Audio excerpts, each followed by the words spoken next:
Dosage de jeu de rôle. Face à la vidéo réponse à coup critique. La question c'est quoi vos trucs pour concevoir un monde, un univers, sans vous perdre dans les détails, t'sais. Honnêtement, là, j'ai lu la question, je pesais sur le record, j'ai pas pensé nécessairement, mais ça va me venir. Ça va me venir comme ça vient. Bon. De base, là, par des erreurs du passé, j'ai déjà créé un monde, mais je l'avais créé en tabarnak. OK? Genre, il y avait 30 provinces, toutes leurs noms de provinces. J'avais commencé à mettre des dates de tout ce qui s'était passé, puis j'avais créé des villes pour chacune d'elles, puis j'avais mis beaucoup de temps, beaucoup d'efforts pour une game qu'on a joué dans 2 provinces. La game, c'était même pas genre libérer chaque province du méchant ou non, c'était juste, j'ai tout créé, puis on fait une aventure là, il y a 3 temples à clearer. Tu sais, c'était. Mettons que c'était du temps mal investi, mais en même temps, tu sais, j'avais quoi à part l'école dans ces années-là. T'sais. Fait qu'aujourd'hui, j'irais plutôt avec créer le moins d'affaires possible pour commencer. Moi, là, tu fais ta ville, puis tu fais un lieu de quête. Tu pars de même, là, puis à mesure que ça se développe, ben tu lis tes lieux de quête à d'autres places, puis tu lis dans ta ville des rumeurs à d'autres choses qui est possible de faire. Fait que tu commences tranquillement en faisant une toile d'araignée. Tu grossis ça tranquillement. Fait que ce que ça fait, t'en as moins à apprendre.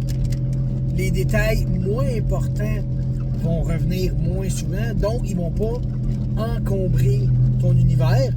S'il y a quelque chose qui revient souvent, c'est pas moi la cathédrale de Saint-Bernard, ça revient souvent. OK, les joueurs ont ça.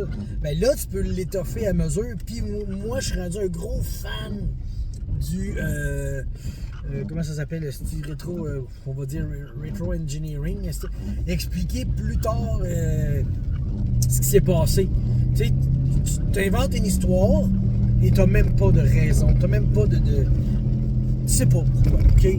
Ça a explosé. Ça a explosé, puis t'es encore lisse pourquoi.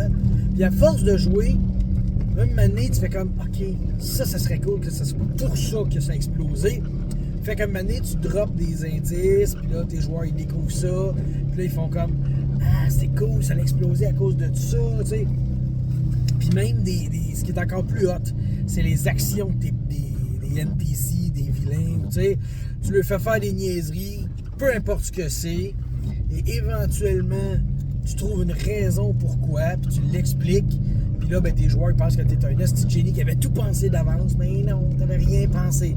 Tu as juste été au feeling du moment, et plus tard, t'as fait ce qu'il fallait pour que ça soit cohérent et logique dans ton monde qui n'était pas trop embourbé. Fait que, tu sais, t'avais pas à te fier à plein de détails, de, OK, là, c'est vrai, là, lui a fait ci, lui a parlé avec elle, lui a tué tel roi, puis il s'est marié avec la princesse, puis quand t'en as trop à